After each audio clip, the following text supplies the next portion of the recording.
Hey everybody, I just wanted to quickly go over how to access RAZ Kids and the reading assignments that I will be giving every week.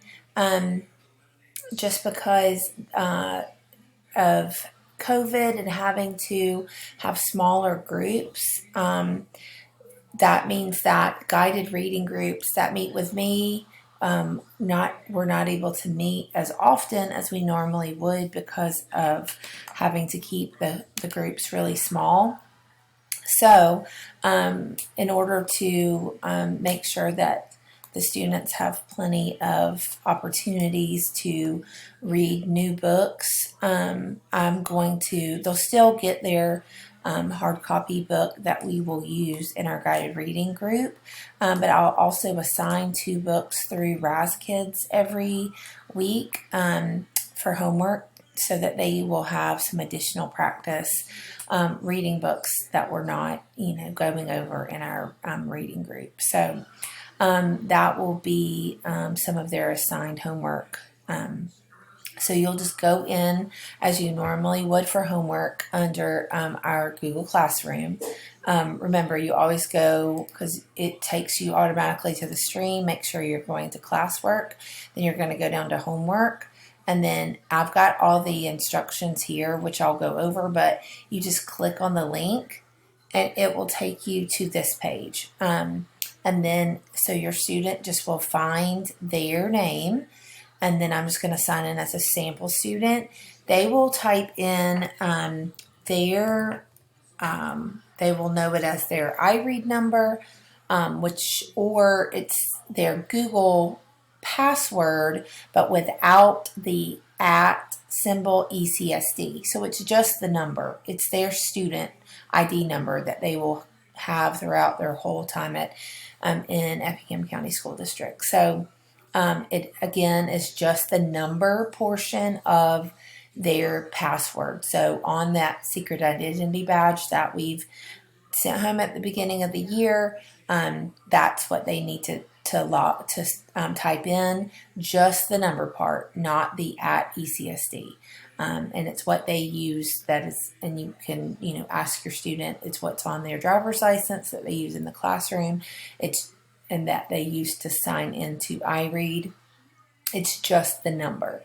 But if you have any problem, just feel free to reach out and I'll be glad to get that number if you have no idea what that number is. So you just type it in, have them do it. They practice lots in the classroom. They should be able to type that number in. Then it takes them to their personal assignment. So every student will have 2 books assigned every week that are on their level. So you just click on My Assignment, and I have assigned 2 books. So you'll just click on the book on the assignment tab. And then, so on Monday and Tuesday, they will read the first book. And then on Wednesday and Thursday for homework, then they can practice their second book.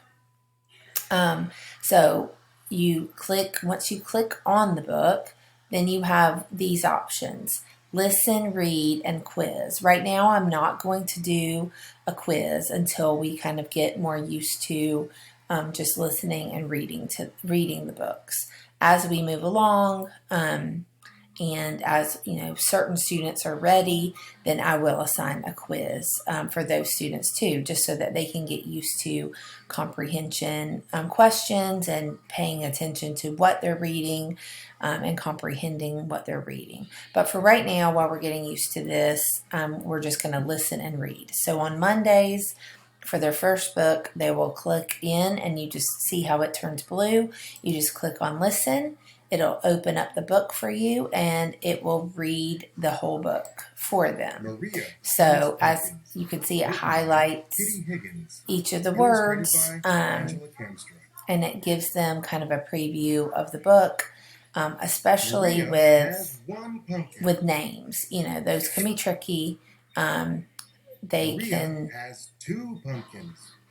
It kind of just previews the book for them. Maria has 3 pumpkins. Any point, you can pause it at the top. Maria has 4 pumpkins. Maria has 5 pumpkins.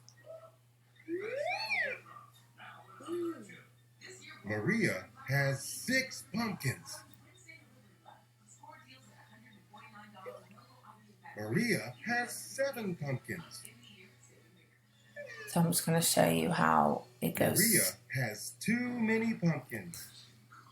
How you go all the way through, and then once it's finished reading it, then it will highlight green the headphones.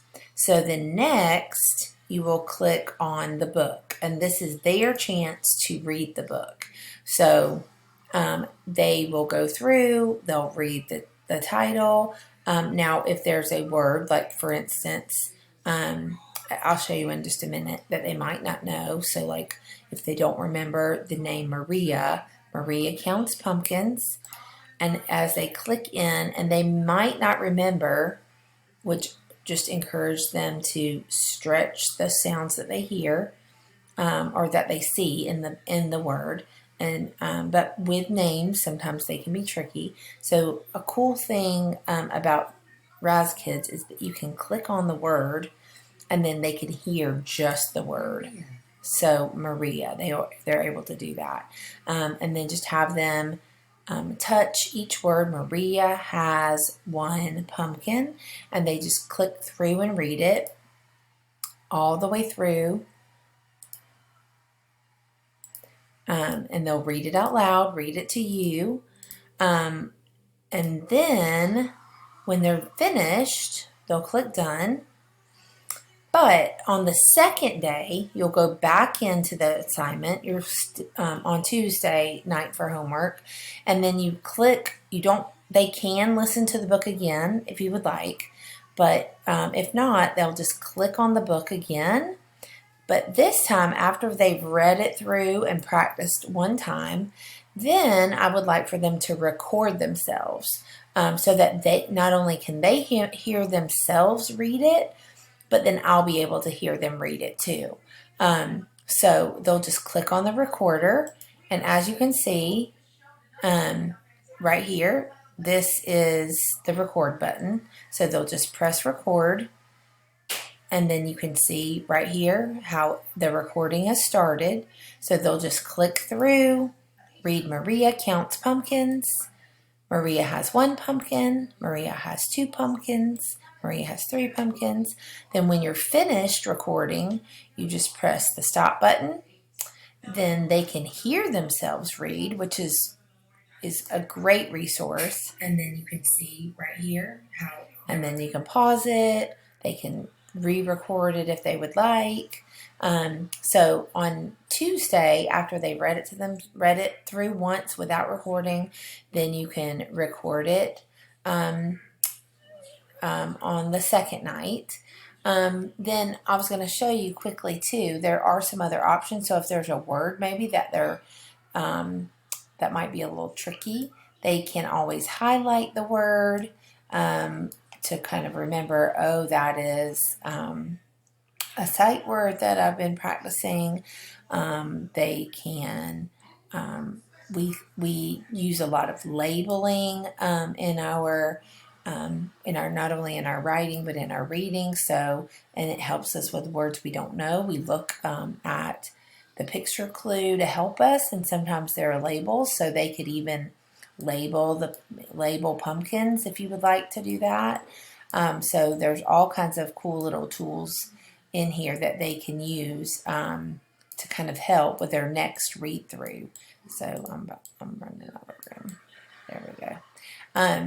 So just some cool little options. They can leave little smiley faces or you can do that with them.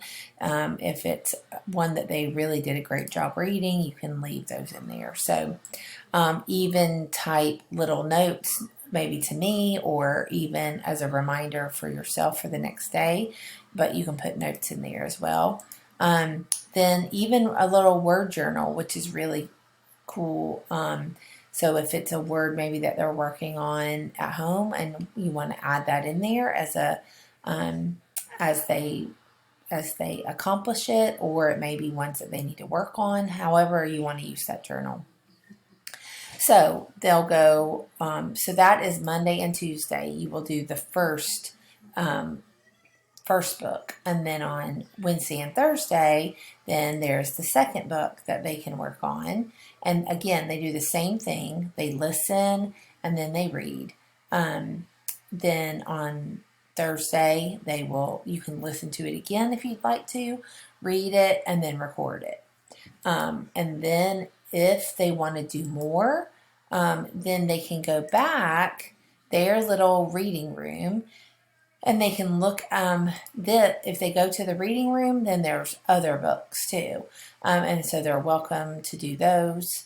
It's going to give them books that are kind of on their level because I've assigned them a level within RAZ Kids, which I can change as the year goes on and as they progress.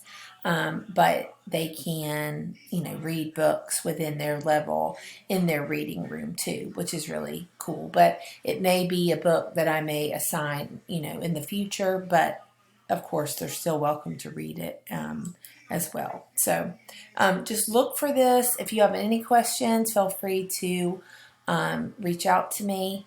But I will, like I said, just going to start. I used this a lot last year during distance learning as guided reading, and parents and students really liked it.